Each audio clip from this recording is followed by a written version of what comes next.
হ্যাঁ, অবশ্যই আজকের এই কারণে আজকের ম্যাচটা খুবই ইম্পর্টেন্ট ছিল আমাদের, বিকজ তিনটা team is actually fighting for top two. Normally এই স্টেজে অলরেডি টপ টু ডিসাইড হয়ে যায়, বাট আজকের খেলার রেজাল্টের কারণে, প্রথম খেলার রেজাল্টের কারণে ওয়াজন্ট শিওর যে আসলে টপ টুতে এখনও কে যাবে।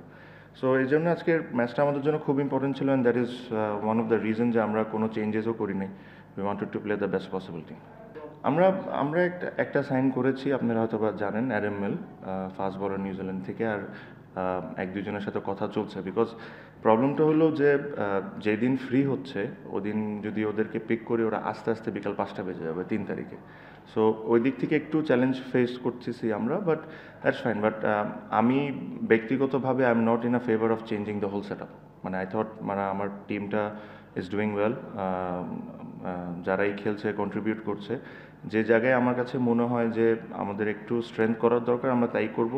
সো আই ডোন্ট থিঙ্ক আমাদের টিমে আপনি খুব ম্যাসিভ কোনো কিছু চেঞ্জ দেখবেন। এখন ওই আমিও দেখেছি যে ওই 2012-র ইস্যুটা বারে বারে আনা হচ্ছে, বাট এটা অ্যাকচুয়ালি 2013-তে যখন ক্রিকেট বোর্ড যারা এসেছিলেন, ওই জিনিসটা ক্রিকেট বোর্ড আমাকে একটা পেমেন্ট দিয়েছিলেন। ওটা হয়তো বা ওই অ্যামাউন্টটা ছিল না, তার চেয়ে অনেক কম ছিল, but that issue got solved.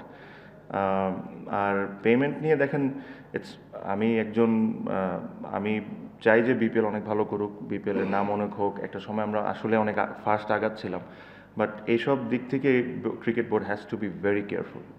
It's not about যে মিড টুর্নামেন্টে কী হচ্ছে না হচ্ছে। When you're picking franchises, you have to be extremely careful যে আপনি কাকে দল দিচ্ছেন, কাকে দল দিচ্ছেন না। সো এরকম পেমেন্ট ইস্যুটা না আসে, because end of the day ধরেন একটা দল যদি পেমেন্ট করতে পারলো না, আর প্লেয়ারকে যদি বলা হয় যে লেটস সে 50%, এটা কিন্তু পাস্টে হয়েছে, আমি যেটা বলছি যে 50% পেন্ডিং ছিল, তারপরে একটা নেগোসিয়েশন হয়ে প্লেয়াররা 25% নিয়ে খুশি হয়ে চলে যায়। বাট দোষ তো এখানে প্লেয়ারদের না, প্লেয়াররা তো 16টা ম্যাচ খেলে ভালো খেলে। যদি ফল্টে থাকে তাহলে ফ্র্যাঞ্চাইজ ফল্টে থাকবে আর বিসিবি ফল্টে থাকবে। তো এই নেগোসিয়েশনটা কী কারণে বিসিবি প্লেয়ারদের সাথে করে? ওদের যেই পেন্ডিং থাকবে পুরো পেন্ডিংয়ের টাকাটা দিতে হবে, because they have worked hard, they've spent lot of hours in the ground. So I hope যে এখনও যেহেতু শেষ হয়ে যায় না, I am sure they trying to solve it.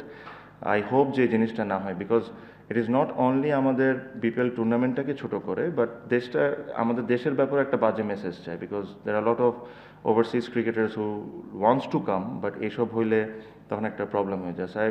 The main thing is when you're choosing the franchise, you make sure that you choose the right person. That is the most important thing. আমি advantage পেয়ে যাই এই কারণে, because সত্যি কথা আমি বলবো যে because fortune Barishal in last 4-5 years has been good payment wise. Till now they have been very good, regularly payment করছে। সো ওদেরও একটা বিশ্বাস হয়ে যায় যে, বিকজ অন্য টিমরা যারা খেলে এই টিমে, ওরাও যায় হয়তো বা কথাবার্তি বলে। সো ওই দিক থেকে একটু অ্যাডভান্টেজ আমরা পাই যে ওরাও এই টিমে খেলতে চায়। এগেন আমার কাছে মনে হয় এই টুর্নামেন্টের গ্রো করার অনেক বড় অপরচুনিটি। এই টুর্নামেন্ট অনেক গ্রো করতে পারবে, বিকজ যে ধরনের দর্শক আপনি এই টুর্নামেন্টে দেখছেন, এটা মনে হয় না আমি লাস্ট 2-3 সিজনে দেখছি। সো যেহেতু এত দর্শকের একটা ইন্টারেস্ট আছে, খেলা দেখার ইন্টারেস্ট আছে, আমরা যদি কাজগুলো ঠিক করে করি, we choose the right person who will won the team, we choose how it should run, I think this tournament has a huge potential.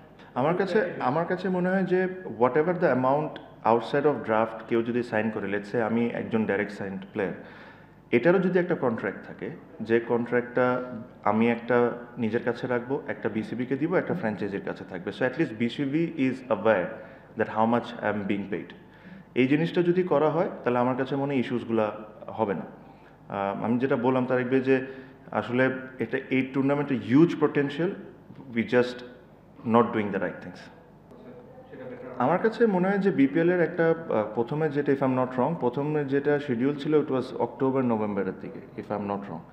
I thought that was a better time to do it, because আপনি যদি চিন্তা করে দেখেন October নভেম্বরের দিকে you won't clash with SA টি20, you won't clash with IL টি20।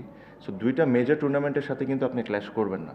So যদি এই দুইটা টুর্নামেন্টের সাথে আপনি ক্ল্যাশ না করেন, তাহলে আপনি ইউল গেট মাচ বেটার প্লেয়ার্স এটার জন্য। সো আই থট একটাবার এটা শিডিউল চেঞ্জ করা হয়েছিল, বিকজ মেবি কোনো বিসিবির বাংলাদেশ টিমের কোনো খেলা ছিল, but we should always go back to that month, because ওই দুইটা মান্থে খুব বেশি খেলা থাকে না। Maybe you have to compete with Abu Dhabi টি10। অ্যান্ড একটা টুর্নামেন্টের সাথে কম্পিট করা বেটার রাদার দেন 2 বিগ টুর্নামেন্টসের সাথে কম্পিট করা। সো মেবি বিসিবি যদি এটা নিয়ে ভেবে দেখতে পারে।